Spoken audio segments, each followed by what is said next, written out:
Okay, what's going on? My name is Sean from Focus Records, and just making a quick tutorial video about getting your computer set up to be able to stream music production. So there's a couple of different things you're going to need. One thing that you're going to need is a program called OBS or XSplit. There's different options. There's different like game casting services that you can use. OBS just happens to be free and it works very well. So you'll go to Google or Bing or whatever your search engine is, type in OBS, download OBS Studio for your operating system, whether that be Windows, OS X, or Linux, and you'll get that set up. You'll run the installation, and it's good to go. There's some settings you'll have to configure, but we'll talk about that in a little bit. The other thing that you're going to need is a program called VoiceMeeter. I'm using VoiceMeeter Banana. I tried the regular VoiceMeeter and I couldn't get it set up to work exactly how I wanted it. So for me, VoiceMeeter Banana works the best. And this is also a piece of free software you can download from VB Audio. And they accept donations, but you don't have to donate. It would just be nice to them because they're providing with this pretty awesome software for free.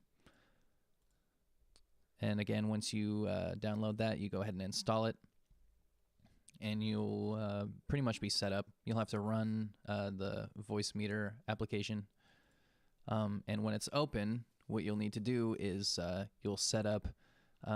Generally, it will open up without anything assigned to it, so you'll need to assign your video card, or your audio card rather. And for me, I'm using the ACO driver for my Audio Control 1, which that's my interface. It has 2 ins and 1 output, so it's not a very fancy interface, but it works. So when you plug in your when you get your interface set up through here, by default, your loadout's going to look somewhat like this. You will be essentially, these are your ins and outs. These outputs are virtual outputs, as you can see here, and those will show up in your audio devices. So if you go to playback devices, you can see down here you've got VoiceMeeter input and VoiceMeeter aux input. Those are those 2 inputs here, and those are represented on your thing as B1 and B2. VoiceMeeter is your B1, VoiceMeeter aux is your B2. So for me, I have my my input here, which is my ACO deal. When you go to your system settings, you can see, for me, I'm using a mono microphone, so I had to down mix it down to mono instead of stereo, so that it sounds like it's not just coming through one side of my headphones. Once you have your audio interface set up and you have your microphones set up and everything, you load it into your DAW by going to your audio settings and choosing VoiceMeeter Virtual ACO as your sound device. And then anything that you need to do through there, you'll just do through the panel here. If you need to adjust the volume of your desktop audio, say I'm playing music in the background here, this will adjust your desktop audio. Sorry for exploding your ears just now. I think I just messed up my headphones actually. They sounded all funky for a second there. So this will be responsible for the sound that you're recording through FL Studio, and this is through the B1 channel. So that's sort of important to remember that. So what you'll do now, once you have this set up through your DAW and you have your interface or whatever sound card you're using, which I don't think this works for ACO for all driver. So unfortunately, that was the driver I was trying to use for the longest time, and then I ended up setting it up through my interface instead. Once that's all taken care of, you go into your OBS, your Open Broadcast software, and in your settings, you will go to your audio, and you will set your auxiliary devices. So for this instance, I want to show this here.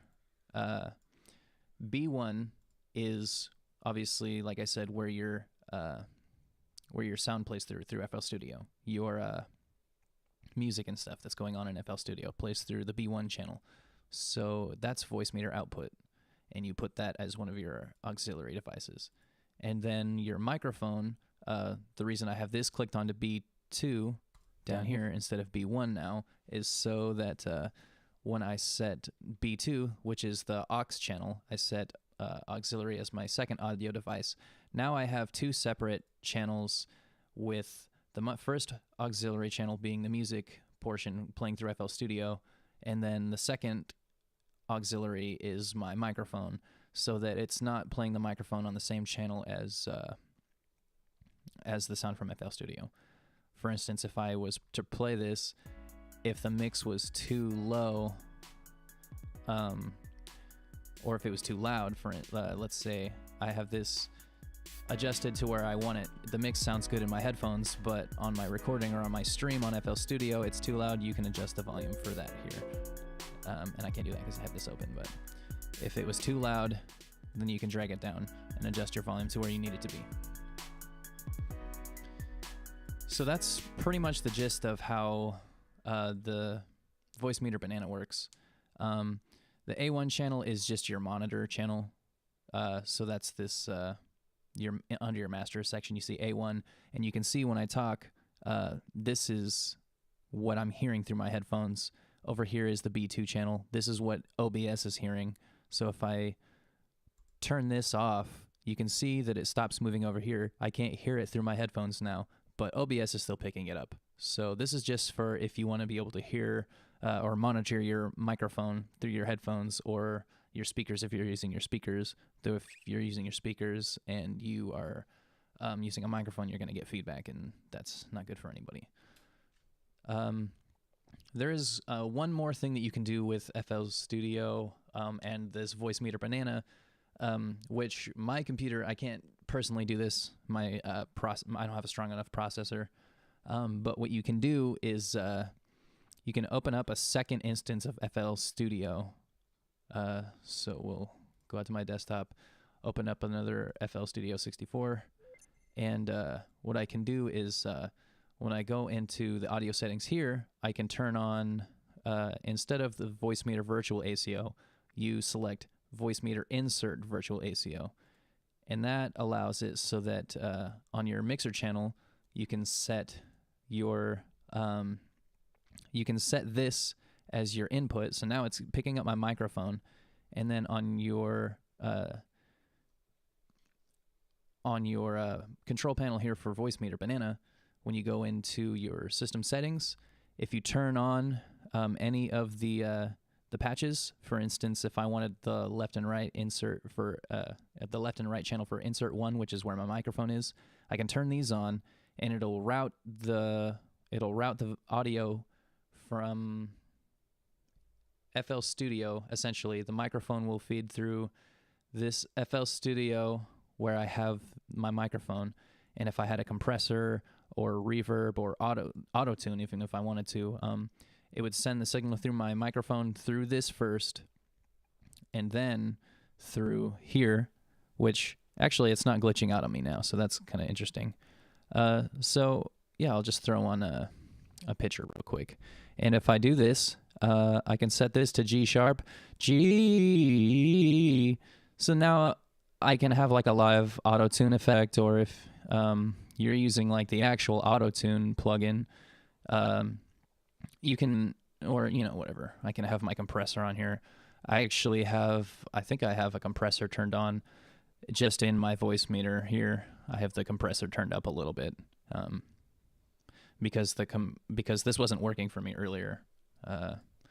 Being able to route my audio, my microphone through another instance of FL Studio before sending it through the auxiliary deal here. So this is actually really useful if you were live streaming, or you could use this to route your audio through Skype. If you're on a voice call and you, for some reason, wanted to auto-tune your voice while you're on Skype, you can do it like this. And all you have to do is turn on whatever insert you wanted to use. So on my interface, if I had my guitar plugged in to the insert too, and I wanted to feed it through here so that I could compress it and everything before I send it to through this mixer and then onto my main FL Studio where I have my project open, I could do that. So that's pretty much it. Once you have everything installed and set up how you need it, it works pretty well. I mean, I'm not really experiencing any latency problems. I have, for some reason, it's trying to play through. It's like playing, it's playing the other FL Studio and it's playing the thing. So I to just deselect that and then come over here and just play my piano. You can hear my clicky piano in the background, and but I'm not really experiencing any latency. It's all pretty real live time, and it sounds pretty spot on. You could adjust your buffer rate if you have a better CPU than I do, and your computer can handle it a bit better. Lowering your buffer size will fix any latency if you're having any latency. I have mine set to 512 samples, and that's pretty much as low as I can go. I could go a bit lower, but it's not really worth it. But the lower your buffer rate, the less latency you have, and also the more taxing it is on your CPU. I can talk about that in another video. If anybody sees this and happens to like my content, I would be happy to put out more videos and help you guys with any specific things that you might need to know how to do through FL Studio. I've been using the program for a pretty long time, and I'm just now starting to kind of really get back into it. For a long time, I wasn't really doing anything on FL Studio aside from just kind of making like beats and stuff, but I've actually learned a lot more recently about how to do just different aspects of production, whether that be recording vocals and compression and EQing and knowing how to set up different things. So I have a wealth of knowledge that I would love to share if anybody's interested in seeing it. So please just leave a like on the video if you felt it was helpful in any way. I know I kind of ramble on a little bit, and I apologize for that. Maybe in my next video I'll be a little bit more organized and can try to stay on point. But that's it for now. So thanks for watching, and I'll hope to see you in the comment section what you guys want to see more of, and I will be putting out more videos shortly. Thanks for watching.